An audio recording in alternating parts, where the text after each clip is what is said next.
We'll also have welcoming remarks right now from Larry Scott Blackmon, who is representing the New York City Department of Small Business Services this morning. Larry is the Assistant Commissioner for Intergovernmental Affairs for the Department of Small Business Services.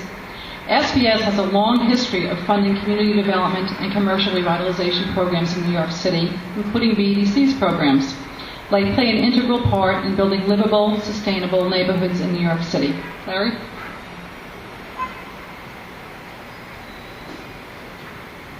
Good morning, everyone. It's good to see many of you here.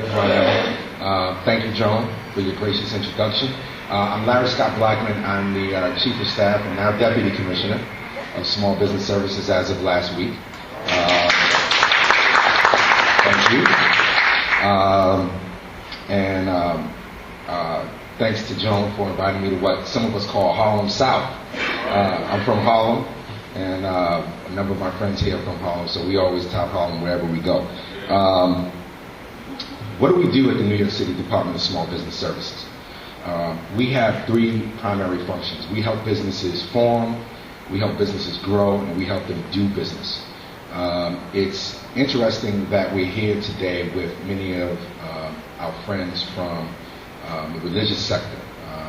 I'm a proud member of First Bethel AME Church, where Reverend Henry Allen Beelan is my pastor in Harlem. And we try to form partnerships with the community to do whatever we can to help small businesses there. Our three primary functions, forming business, growing business, and do business, fall under a number of subdivisions that we have at the agency, which are primarily three or four. The first is our Division of Business and District Development. We have a number of programs, some of which are outlined in the program today, that are run and facilitated through that division. The primary role of the Business and District Development Division is to maintain New York City's Business Improvement District program. So we travel throughout business corridors around the city, and you find business improvement districts. They work directly with, they contract through SBS and Small Business Services on issues as cleanliness, security, etc., business attraction. Those are the issues that are generally taken care of throughout business improvement districts.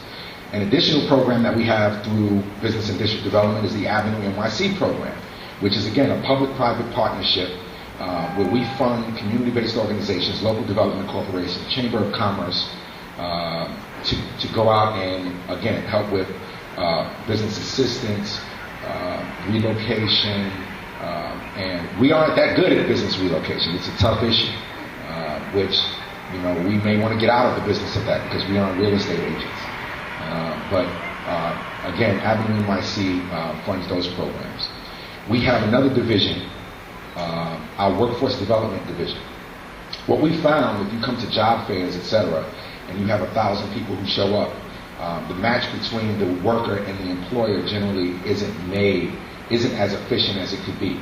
So what we've tried to do is we've tried to streamline that process, and we've said to employers, come to us, let us help you find qualified workers. So instead of your business looking at 20 resumes, let us show you 5 of the most qualified, ready candidates that are ready for you right now.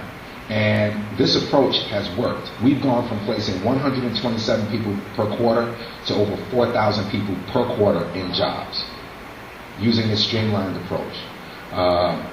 We assumed our workforce division when the mayor closed the New York City Department of Employment.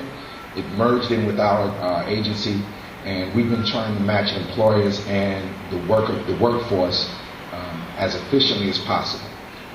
So that's our workforce division. And lastly, 2 other divisions that I'll talk about. Our minority and women-owned business division, the division for economic and financial opportunity. Under Mayor Bloomberg, this division has grown. When we started this program, when the mayor signed into law, Local Law 129, which created this division to certify minority and women-owned businesses in the city, we went from a staff of 3 to a staff of 30. Over the last 2 years, we've been working with our partners in the City Council.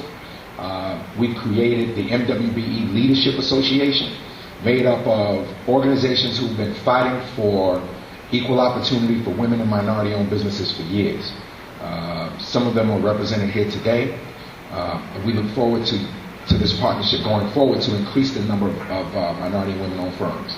Since 2002, we've certified and recertified over 1,100 businesses as women and minority-owned businesses, giving them access to contracting opportunities with the city. Are we doing as much as we can? We probably are. But we understand that we're at the point now at the agency where we're talking about our legacy. What do we want to leave behind? So we're working to forge that legacy. And last but not least, I'll talk about the last division that we have, and this division now reports directly to me. It's the Mayor's Office of Industrial and Manufacturing Businesses. Manufacturing was the sector in New York for many years that drove the economy of New York City. And in New York City's desire to build more housing, what you find is that the manufacturing areas of the city tend to get smaller. So what we decided to do with the Mayor's Office of Manufacturing Businesses, and just so you know, Joan, you know, our former head of the Mayor's Office of Industrial and Manufacturing Businesses is now the head of the Brooklyn Chamber of Commerce, Carl Hung. So we're in the process of hiring a new director, and that's imminent. So we're happy about that. We're going to focus on the industrial sector and the manufacturing sector because we believe that that's still the lifeblood of New York City. I went on a tour of MASBEF, the IBZ there, the Industrial Business Zone, and those business zones, those industrial manufacturing business zones, look like New York City. They are the most multicultural. They are the ones, the blue-collar workers. Those are the people that often get left behind when we talk about representing businesses in the city. We understand that, and we want to do something about that. So with that, I congratulate you. We look forward to working with you. I apologize that I'm unable to stay for the entire conference, and I also apologize that Commissioner Walsh isn't here. These 2 weeks have been a whirlwind for the agency. We continue to do good work. We have partnerships being formed every day, and we look forward to working with you. So thank you.